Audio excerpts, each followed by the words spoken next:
Hello, hello. This is Paper Cuts Included coming to you live from the Ninja Turtle Sleeping Blanket, and that's how I know it's legit. Today we're going to be doing another installment in the Miller Friday, where we're going to be looking at Frank Miller's Ronin Book 2. If this is your first ever Paper Cuts Included video, we are a comic book YouTube channel that talks about comic books, comic book art, art in general, and we look at comic books under a technical aspect, looking at the art, looking at the artist, stuff like that. And today we're going to be, like I said, looking at a Frank Miller book. Frank Miller is probably one of the most influential artists to me. Once I saw his artwork, it really changed how I saw art. It really changed how I approached art. And so, of course, I got to dedicate at least one video a week for at least right now to Frank Miller. And I guess I'll show off some of my artwork first real quick to prove that I'm an artist.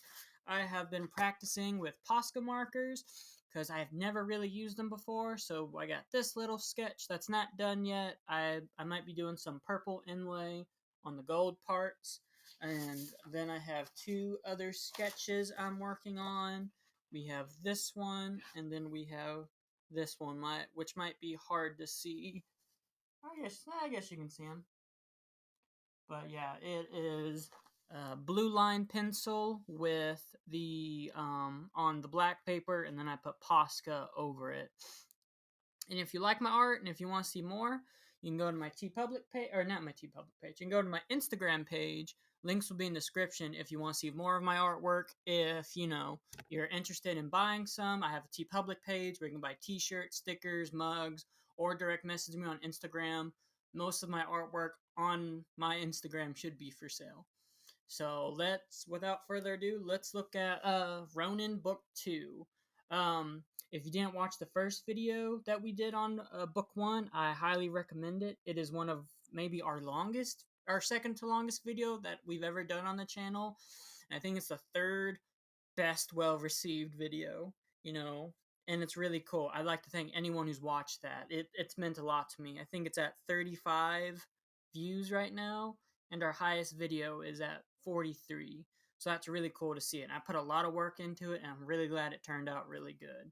But, when I first read Ronin, I was probably a sophomore or a junior, probably a junior in high school, and I read the first issue, really liked it, and then didn't read anything else because I saw that it wasn't just a samurai comic, and I was like, I don't like the cyberpunk-esque stuff. Let me go read an actual samurai book. So then I read Samurai Champloo manga that we'll have to look at. But I wish I would have read it because so I read this today for the first time ever, book 2, and I really enjoyed it. I know a lot of people say Ronin drops off at some point, and I'm hoping that's not true because I really like book 2. It's not as good as book 1, but it's still very good in my opinion. And before we deep dive into it, let's look at the cover and what I call is it successful? If I was a newbie in a comic book store, would I pick up this cover? And that's what I mean by successful. Would the customer pick it up and buy it? Because that's what pays the bills.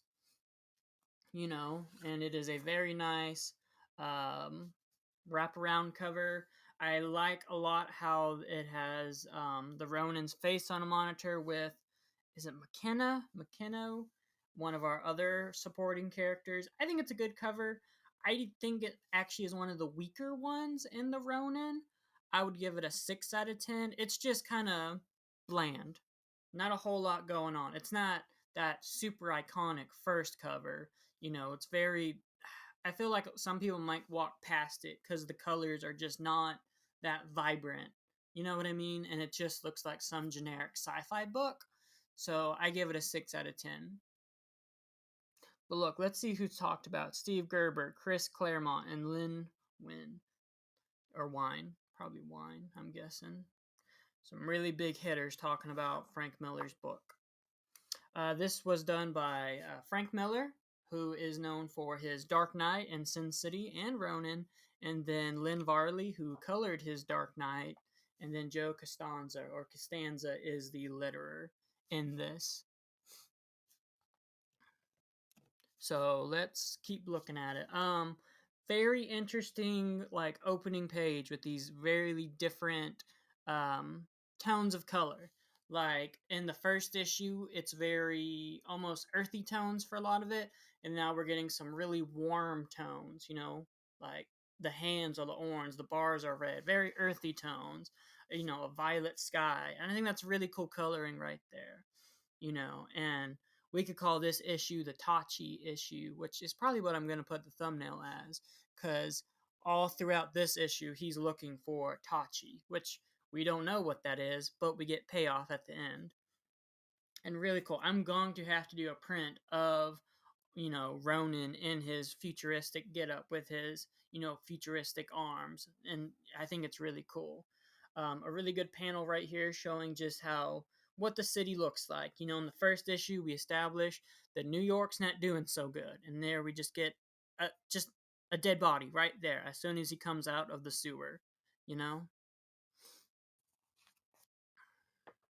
So here we go. We're flipping, and guess what? That the Aquarius, the place that we thought blew up in the first issue, it apparently rebuilding itself. And a character we thought might be dead, the supercomputer Virgo, well, she's alive and rebuilding herself. And how we get our because if Ronins are fish out of water character, this is our fit. This is our big fish. Our character who's lived in this world. She is accustomed to it. She very narrative on what drives. What do they call her? I forget what her name is. It's like, well, we'll get to that. Casey. Okay, that'll be easy. We're just gonna call her Casey. I was trying to find her last name, but we're just gonna call her Casey. But no, very interesting. The faces he does in Ronin are very interesting with the line work. Just little lines here, there, and try that in your artwork. See if it works. These little bits of color. That's another reason I want to mess with those Posca markers, is because I can do stuff like that. And I just want to experiment. That's something you should do in your artwork always, is experiment, experiment, experiment. Don't just stick to one way of doing it. Think out the box. Do something crazy. If you draw a page, draw it 3 different ways, each with a different approach. And I promise you're gonna be blown away by what works, what doesn't, what you can improve, what you think might be solid turns out, hey, I probably should add some more of this or that to it. And Frank Miller, I think, is a testament to that. All his different approaches to art, be it his boot camp of Ronin to Dark Knight to Sin City, very interesting to look at. We will probably do a full yearbook review of Miller from his earliest book to his last of his golden age books.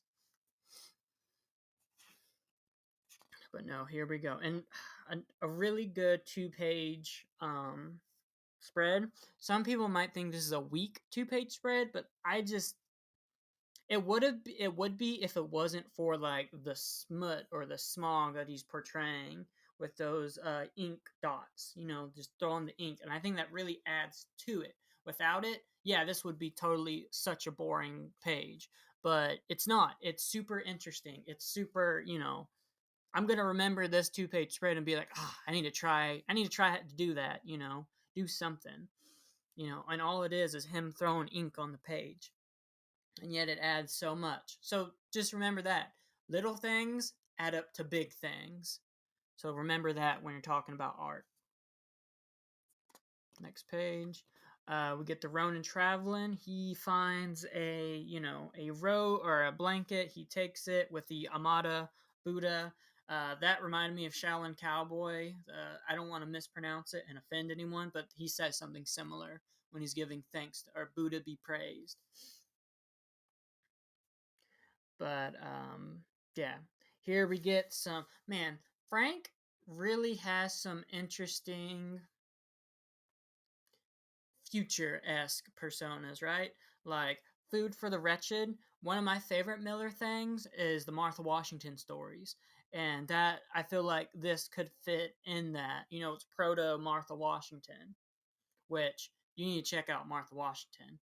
We did a episode on that first issue way back on the channel, and I probably should redo it. But no, yeah, we established that so Ronin takes control of the body of Billy, who is this amputee, and the computer allows him to grow these arms and these legs, but yet he is still a feudal Japan person. He doesn't know the language. He knows his language and not the English language, which is a very interesting way. Very fish out of water, and it's very interesting to see how he approaches a stranger in a strange land. Really awesome shadow effect right there. I love that. There's some panels in this issue that I like a whole lot more. Like some might argue this book might be technically better than issue one. I know people are going to crucify me and be like, issue one of Ronin's the best of all time. But I don't know. For some reason, I was really liking this issue a whole lot. And I didn't I thought I would kind of have to slog through the other 5 issues of Ronin. But if they keep up like this, I'm very excited to see how they turn. Very good, facial expressions, very good just silhouettes. I wonder if that's an Akira kind of reference. And see, we get them there, and there's freaking armed guards guarding a soup kitchen. If that's not dystopian, what is it? And I think that's really awesome. And they're wearing like World War II era like Gestapo pieces. I think that really adds to it. I love that quality. I love how Frank Miller builds his worlds. He makes really good dystopian worlds, you know and here we meet one of our antagonists, or two antagonists, but one's gonna stick around.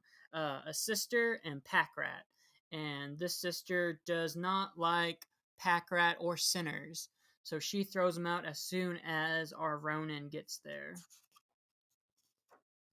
And what happens? The Ronin's looking for a Tachi, and at first you might be thinking, is that food? Is he hungry? What is that? And so does all these people, as they're saying very harmful things that I won't repeat. And what's this nun do? If you don't like your food, you're going to, and shoves his face in the food. Um, you know, the nun is one of the weaker parts of this book, I think. I don't know why Frank did these random color dots on her. I don't really like that. I wish he would have just kept it a solid black. You know, that's my opinion though. But really good at not making talking heads. I know people are probably getting tired of me talking about talking heads, but yet we always have to talk about it because it can make or break your book. And if you don't know what a talking head is, it's how do you get characters doing a lot of talking not look boring? If you do it bad, it's talking heads, where it's just, it could be pages or panel after panel like that. And your reader's not going to like that. He's going to get bored really fast and not pick up your book again. Whereas a good artist like Frank really shifts the camera angle, or the panel angle. But I'll say camera angle because when learning how to do comics, I was able to remember it by camera angle, and I think a lot of people will too. And just bouncing around places, like we get a front view of the Ronin with the nun to the side, then we get full side of the Ronin, then like that, and it's really good. It keeps the story flowing. It keeps it really interesting. So try out that. If you think you have a perfect composition, like I said, draw it 3 different ways. Just storyboard it, thumbnail. Don't do complete sketches. Thumbnail it and see what works better. Like I said, if it takes 100 pages to get a page right, it takes 100 pages to get it right. Comic book making is not for the faint of heart. You have to put the work in, you have to put the effort in, the blood, sweat, tears, and it's hard. It's not easy, but it's what you want out of it. And Frank shows that with all his, a lot of the artists I look at, you can tell they've put in their 1,000 hours, and 1,000 hours is the standard. Every 1,000 hours you put into art, you'll get a little bit better, and every 1,000 hours of studying art, like just take apart this composition, redraw it or something, figure out how he did it.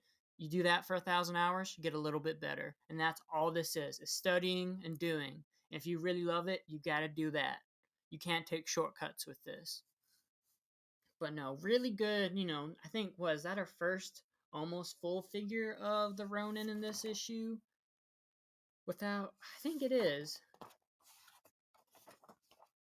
I'm gonna say it is. So really good first look at our Ronin without any pretty much almost all of his body not cut off, and I really love these metal little. It does make him look like he's wearing armor, but he's not, and I think that really adds to the character. Don't make him just a naked guy with a little a Volkswagen car symbol right there. Add those metal plates. I think it really adds to the character. It really adds to the silhouette. And what I mean by silhouette is you can know if your character is successful based on the silhouette. And when I mean successful, I mean will people instantly recognize it. That's probably a little bit of capitalism, but hey, that's what makes book sales. And so like if you took a silhouette of Mickey Mouse, everyone in the room's gonna know it. So I think this is part of the silhouette test where if you just black out the character, he looks like a samurai, with those arm plates. You'll think he has armor on, which I think was a little bit of the point. You know what I mean? And they already give up on the Ronin. The nuns sending him out, saying another soul lost. The Lord's work is hard, without really giving a chance or just trying, but rather degrading, berating this who they think or who they say is a foreigner and doesn't understand the language. Before that, this is an awesome panel. That facial expression, I think if it was a white background, we wouldn't get that. But that use of this red color, I think, really adds to it. And that's another thing. Study your color theory. Color theory can make or break a comic. You got to get your colors right. And I think Lynn Varley is an amazing colorist. Amazing. Probably on the Mount Rushmore for me of colorist. That would be a fun video to do. But now we're going back to Casey and Virgo. Virgo's the character, the maiden. Virgo, and she's Virgo is letting Casey know what the heck happened in issue 1 and why did she blow herself up. And she's hearing about the Ronin and the demon, and she at first like, nope, that doesn't happen. Nope, that's not real. You're crazy. And Virgo's like, it's the 21st century. Have an open mind. And this is what I mean by talking heads is it's a lot of similar panels, but Miller doesn't, some people have half a issue looking like this. Miller doesn't. This is a one-page done thing. If you do this much longer, your viewer's not going to like it. They're going to get bored. But Miller, I think, knows perfectly when to cut it out and when to keep going. Probably the two weakest pages, though, because it is talking heads, and I just don't like the color scheme. This is the one color scheme I don't like, just greens and greens, and it's not interesting to me. Like, put in, I know it's supposed to be organic and growing, so I get why that's green, but it's boring. Add in a splash of color somewhere. Add like a red, a purple, something to just throw you off a little bit. But maybe that's the point. You know, it's a sterile world, or the Aquarius center they're at, sterile. It's top of the notch, and it's earthy tones. Whereas the New York, which is desolate and dystopian, is much more, you know, um, cool tones. Those reds, those purples. So I guess that makes sense. I take that back. Good color scheme when you compare it by itself, not so good. But once you look at the metaphorical roles, probably pretty good. But still, I think this is the two weakest pages of the book. So where are we going next? Well, we're getting one of the cooler things in this book, fight scene coming up. We're going to this Clockwork Orange-esque gang where I think they're called the Leathers. And what they do, they're arm wrestling each other, and then they're going to beat up on this old hippie dude, and Ronin's just watching. I love this panel. I don't know why, but the Ronin's face, any close up, I think is such a strong figure. Like, I don't know if it's because there's not a whole lot of figures that look like him, or people have drawn it. Because as much as I love art, there's a lot of Doctor Strange copies. There's a lot of Bruce Wayne copies. Ronin, I can't say there's a lot of characters that look a lot like him, which I like. Almost like a Shredder-esque look with that red cape. That'd be cool. Do like a Ronin Shredder. Don't steal that. I'm gonna do that now. But no, this is the Leather Gang, and he comes in on them, and like any, or I guess almost like the mutants and Batman, they're not gonna ask questions first. They're gonna beat him up. So he shows how strong he is from just probably the biggest baddest mutant there. I know he's not a mutant, but come on, there's no way that Miller didn't use this guy as an inspiration for his mutant. He's even got the mohawk looking thing. You know, and the Ronin's breaking his hands just by uh, his hands. He's holding them and breaking them. As the biker guy from Village People is gonna come up and stab him, and Ronin's killed one of them, killed one of their leathers, and I guess this was a female because they call it a mama.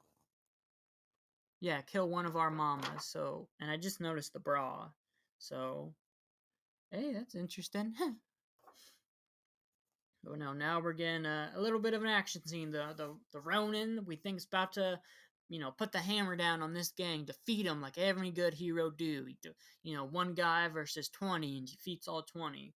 Well, not so fast, because we get probably a very, very interesting part of this book.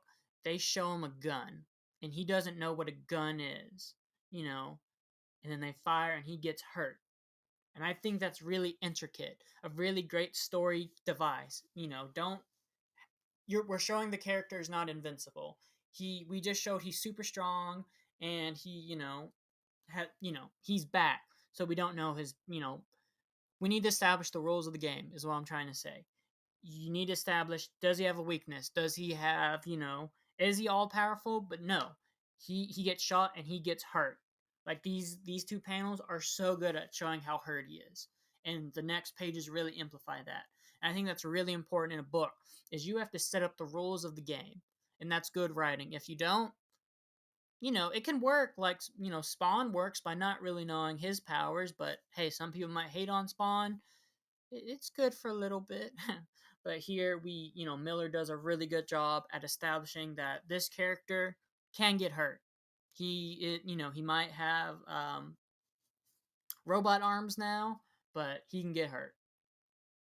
And I just love the red cape. I think that's a really well done, like all the flowingness. I wonder if Todd looked at that for some Spawn influence. Maybe that'd be cool to ask him, or if anyone knows, comment down below.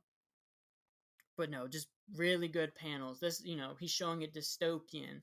Instead of like those greens we showed at the Aquarius Center, we're seeing just earth tones and like earth tones, like just grays, blacks, browns, but yet the Ronin's here in this bright red cape, a stranger in a strange land. And I think that's very so cool. He's really playing up that the Ronin is not of this place. He is of a time gone, and I think that's really well done. And what happens next? Well, they're gonna beat the crap out of our main character and really show that he's not this all powerful samurai like we saw in the first issue. Because in the first issue, he was kicking butt and taking names, cutting down all these demons, all these warriors. He killed the demon by sacrificing himself. But now he's getting beat up by some street thugs. And, very cool. I think if he just kept being such a, you know, uh, a badass character, it wouldn't be as interesting. But seeing him beat up, you hit rock bottom, the only place to go is rise. And I think that's part of it. Really good action panel. Very interesting that Miller just made the Ronin white and black right there. I think that's to symbolize just he's broken. It's a shell. It's over. We think it's over. He's getting the absolute crap beat out of him, and I think it works so good. What this is a 1, 2, 3, 4, 5, 6, 12 panel 2-page spread, and it works so good. Just experiment with stuff like that, and Miller knows how to end it. I think it's just another page or another 2 pages, and then it's done. Like, don't overdo your book. He can, because this is a 48-page book. But don't, if you have a 24-page book, don't make 18 pages just straight action, because that'll get boring too, believe it or not. But Miller knows when to end it and what to show. Like, just the figure drawings are so good. Like, use those figure drawing skills to use. Show those hands. So much hands. Hands are so hard to draw, but Miller does such a good job doing them. Even though sometimes he gives his character two left hands. Looking at you, Electra. But yeah, it's he Miller is a phenomenal artist. Granted, he has gone a little crazy, and I don't support some of his views now, but hey, Ronin's great. Well, let's keep looking at it. I love this page so much. But no, we're, the gang's like, say uncle. And I don't know what would happen if he did, but he says Tachi, spits in her face, and what do? They just beat him up even more. And it's so well done. This page right here, showing that, they're putting the hurt down. Like, these 4 panels right here are probably one of the best 4 panels in this entire book. And probably the entire series is, I'm betting my bottom dollar on. Showing the black, then the red plus more black, and just building up on those blacks. Ingenious. He really could have just done the red, but instead he did the black, and showing the motion lines of the fist, and the gutters on the pages, which are these, that separates the panels, are not totally straight. They're rigid, and they work so well. They really add, your reader's not going to notice, but they will notice subconsciously, and it adds so much to the book. Like, think about stuff like that. Experiment. Just think out of the box. Like I said, if you do a page, you know, draw it 5 different ways, and you'll see, what works, what doesn't. Like, even he draws the Ronin's bloody face so well. With all the tight line work, and then those reds by Varley. Yeah, they're so good. Like, I can't get over how good I was surprised this book was. So now we're flipping, and our Ronin's could just be a corpse. Maybe he's becoming a corpse soon, but yet he's crawling towards Tachi, or I hope I'm pronouncing that right. I'm probably not. I'm sorry if I'm not. But he's crawling. We still don't know what a Tachi is. Or is Taji? We're just going to keep calling it Tachi. And it's, drawing a figure lying down is very hard. And yet, Miller does it really well. And also, he doesn't make his character overly muscular. He doesn't 90s extreme it. But yet, we can tell the Ronin's a ripped dude. And it's very good. Like, putting the Ronin in a probably a courtyard full of bodies, it sells what's going on. Our Ronin is defeated. He's had his first big loss of this series. After the first issue of kicking down doors, he's, face full of dirt, mouth full of blood. He's lost. And, what's gonna happen? Like, and this is where I think if it was 24-page books, this is where it would have ended. And that would have been a great ending. Like, I'm sure because I read trades differently. I don't read trades issue to issue. I read them when I think a good conclusion is. If I read this in the trade, this is where I would stop probably for the night. So let's keep looking at her.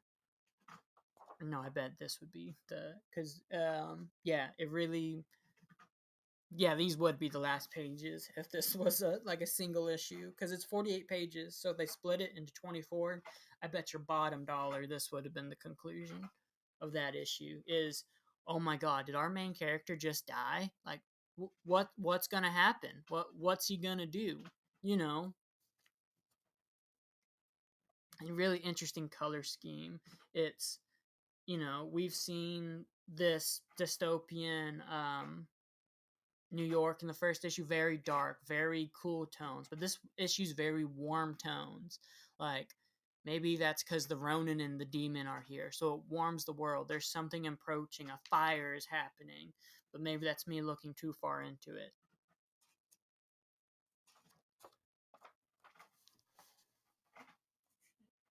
Yeah, let's keep looking, and here we got Casey talking with Virgo again, and she is talking about the demon some more, and here we get So what I wish the demon looked like more in the first issue. The demon just looks like the mutant leader in the first issue for a lot of it, but here he's so cool. He starts as this crazy ass bird, and I'm sure Todd at least took those eyes for Spawn, and it works so good. I hope the demon looks more like that and doesn't, the spoiler alert. This is the president of the company Aquarius who's saying they're not going to be a military um, manufacturer, even though they've been contracted by someone doing war, and that World War III is on the precedence. And what we get, the demon comes in and takes his body. He like explodes him or melts him, and then he's a body shifter and takes it.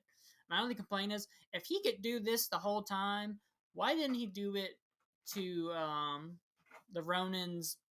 When he the master in the first issue. I guess maybe because he had the sword.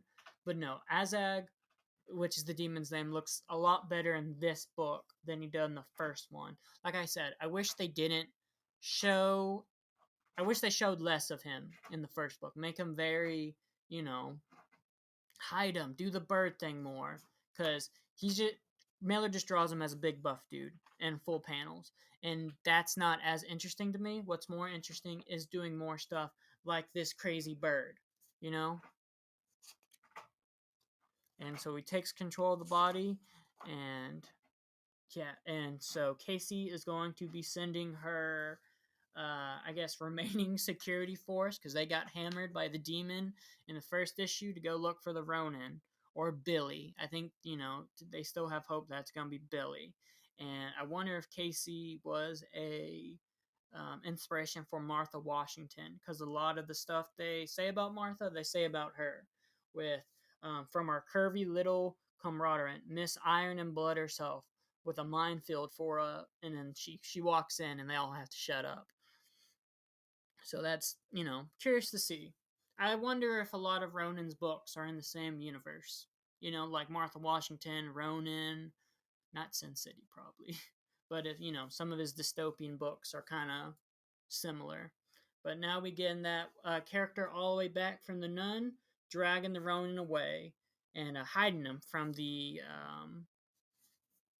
security force looking for him. They're all looking for the Ronin, and he hides him from them. And we still don't know what he's gonna do, but he says he's got a project he's working on. And I guess we're gonna have to wait a little longer because here we get Azag in the form of the president.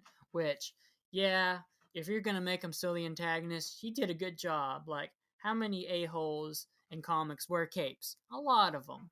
So he does a pretty good job, in my opinion, selling that. Yeah, this is still our antagonist. And he's mesmerized by this facility, mesmerized that it could change the fate of the planet. So I'm sure that's going to be something, and I'm so excited to see where it goes.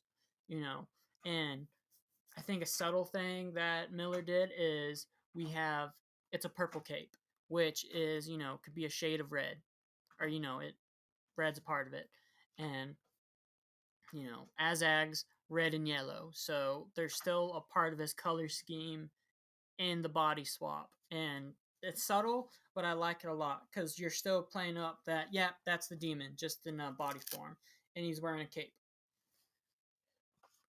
I like to think he's going to use the cape to turn back into a bird. That's my hope. And here's probably one of the most metaphorical things is, so in the panel before this, it could change the fate of the entire planet. And then we see the Aquarius Center with a statue of Hermes right there. And Hermes is the messenger for the gods in Greek mythology.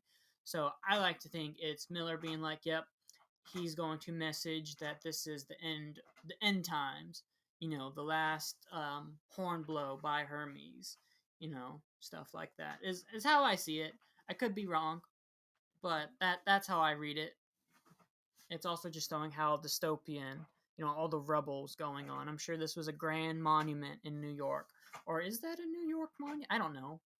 I'm from the South. I don't know. But here we're going, and we get to come back to our Ronin. And what's our pack rat gonna do? Well, Packrat's going to use the Ronin's arms to build him a DIY make what do it DIY rocket ship. That's embarrassing how to spell that out. But yeah, he's going to make his own rocket ship using the wires from the Ronin's arms. And the Ronin's stuck. So, is he going to escape at the last second? No, no, he's not. He cuts off his arms, but not for long. Because what's that arm do? It DDTs Packrat, kills him. So these robot arms ain't just for looks. He can control them, or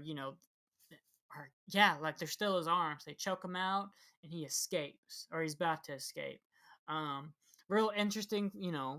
Those are interesting panels showing the pain from the Ronin, and just I love that panel right there. And really interesting colors, making it not red, but those blues and those greens. I think it sells it a lot better than just being a red arm. I do wish there was like some black oil spilling out, but I guess if it's like biocircuitry, there might not be oil. But hey, that's what I would like. But I'm just getting that from hard boiled. So now we finally get to learn what Tachi is, but not before, which I'm so glad he didn't do this. Ronin's picking himself up. Amazing figure drawing right there. Like, I bet that was a model right there. He does so good of drawing the figure of the Ronin. Kudos to every artist who can draw a, like non-clothed figure and do it really well. And Miller's doing it. Zuli does it really good. We just looked at him. And so he picks up a samurai helmet because Packrat was a pawn shop owner. And thank God he just puts it away because he's not a samurai. He's a Ronin. He might think he doesn't deserve the helmet. And I'm glad he doesn't pick it up because I don't want to see him in samurai armor. I really like this like dystopian Ronin look. But he finds a sword and declares it Tachi. And we finally learn what Tachi is. And this would be another good ending to the book, but we got a little bit more to go, kiddos. What happens? Probably one of the best things in this book. He finds those leather skinheads, and he's gonna get a little payback on them. So we get another great little action scene. I love this. Is probably my favorite panel in the entire book. The close up right there, and then the almost full body drawing. It works so good. Try stuff like that. Experiment with panel work. The lettering's awesome right here. This is my favorite part of the book right here. Is this final ending? Getting the payback scene. It works really well. That panel right there. Not drawing it super rigid, but loose. Having all these little tick marks works really well for this book and really well for Miller's art style.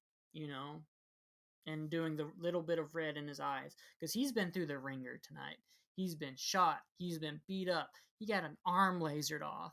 But hey, he's not gone yet. He's the bell hasn't rung yet, and he's got some payback to do. And he cuts all of them up. He's showing off his skills again with the sword. We saw him get beat in this issue, and then we're seeing him bounce back. Like I said, once you hit rock bottom, the only place for your character to go is up. And I think that was probably one of Miller's approaches to these books. And probably one of the best triggers I have ever seen drawn is what we think is going to happen again. We're thinking that, he's going to get shot. But nope. I guess, does he maybe cut the bullet and it goes back and kills Mr. Gimp suit right there? That's how I like to think it happened, but I don't know. I think it's also really good that he made these panels white. Like, if you put a colored background, you would lose all those characters. And I think it's important that, remember your color theory, like I said, because it will make or break your book.